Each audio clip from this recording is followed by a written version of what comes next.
Le Covid a-t-il tué la location courte durée? Est-ce que ça vaut vraiment la peine de continuer? On a fait le bilan, on a donné tous les chiffres. Attention, c'est pas de la théorie, c'est de la pratique, c'est notre expérience. Mais d'abord, abonnez-vous à la chaîne pour recevoir en avant-première toutes nos prochaines vidéos.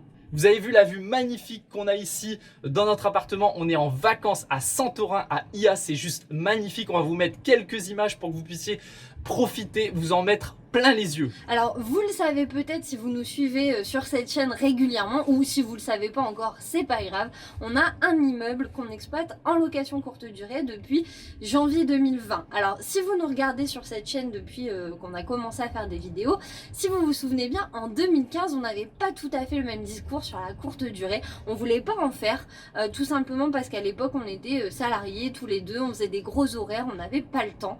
Et aujourd'hui, on a décidé de tester la location courte durée depuis 2020, tout simplement déjà pour essayer une nouvelle stratégie et aussi parce que aujourd'hui on se consacre à l'immobilier et c'est plus rentable la location courte durée. En tout cas, ça c'est la théorie. On va voir justement dans un instant, est-ce que c'est vraiment plus rentable, justement aussi avec ce problème sanitaire qui est le Covid. Donc pour rappel, l'immeuble il se compose de 3 lots. Il y a 2 appartements qu'on exploite en location courte durée, des 40 mètres carrés avec une chambre. Et au rez-de-chaussée, c'est un local commercial. On a plutôt bien démarré l'année avec cette location courte durée. Les 2 appartements commençaient à monter en puissance. Au début, vous savez, il faut des commentaires, donc ça met un petit peu de temps. Mais on avait commencé à avoir une bonne croissance. Et puis, patatras, Vlatipa, que le Covid-19 se pointe.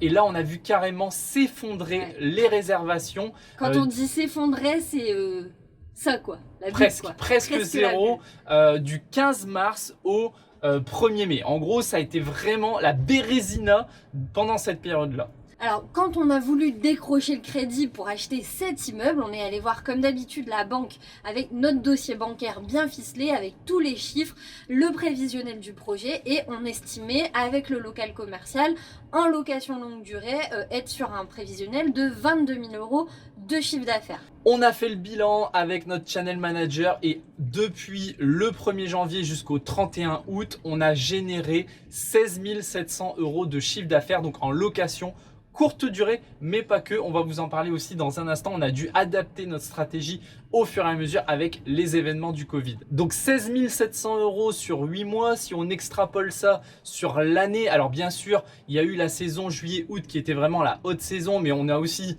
eu les 2 mois faciles de Covid où il y a eu zéro réservation.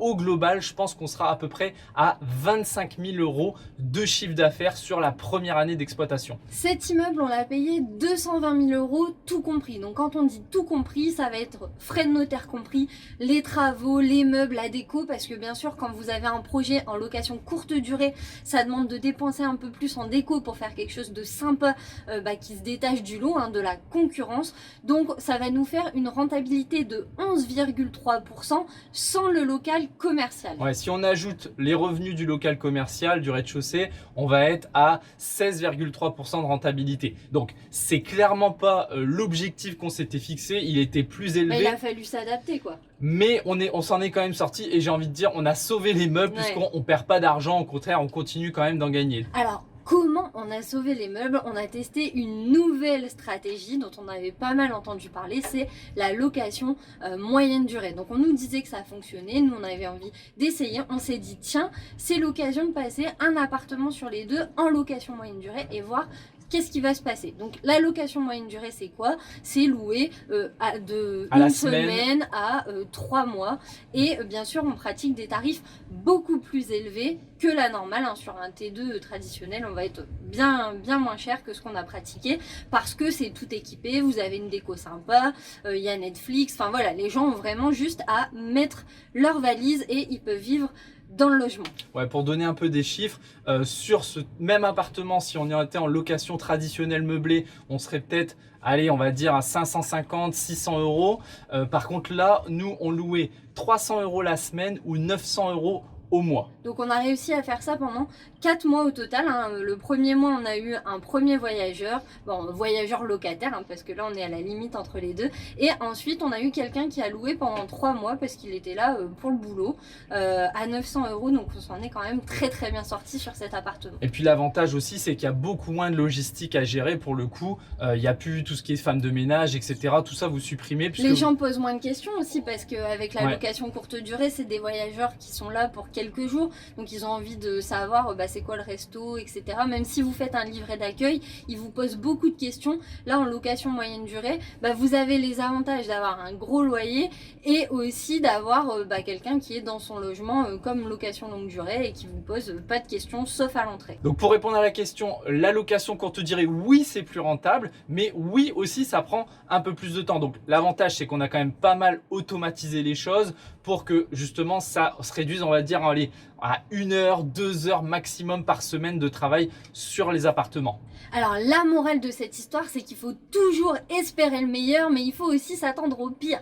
C'est pour ça que quand on a monté ce projet de location courte durée, tous nos chiffres étaient calculés sur de la longue durée. Il fallait déjà être rentable en longue durée et la location courte durée, c'était la cerise sur le gâteau. On a des élèves à nous ou des fois sur internet on entend « Oui, je suis rentable avec mon projet de location courte durée, j'ai 10% de rentabilité brute ».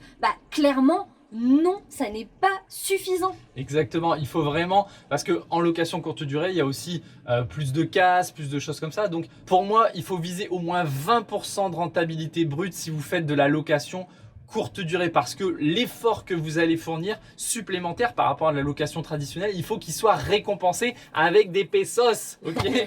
Donc ne palliez pas à une mauvaise affaire quand vous êtes à l'étape de recherche en disant ouais, je vais faire de la location courte durée, comme ça va, je vais avoir mes 10%. Ne faites surtout pas ça. D'ailleurs, dites-nous maintenant dans les commentaires comment vous avez fait avec le Covid, comment ça vous a impacté, comment vous avez réagi, quelle stratégie vous avez trouvé pour vous en sortir. D'ailleurs, on n'a pas parlé, mais on a été aussi impacté, mais d'une autre manière. Ce sera peut-être le sujet d'une autre vidéo sur nos locations traditionnel avec le Covid, mais ça sera pour une autre vidéo. En attendant, si vous voulez apprendre à investir pour éviter toutes les erreurs qu'on a faites avant vous et pour éviter que vous les fassiez, on vous a préparé une formation. Elle est offerte. Pour l'obtenir, c'est ultra simple. Vous mettez votre email, vous cliquez sur le lien dans la description, vous mettez votre email et on vous envoie une place pour cette formation. Et d'ici là, on va aller faire un petit tour dans le jacuzzi qui est juste derrière nous avec une vue juste magnifique sur Santorin.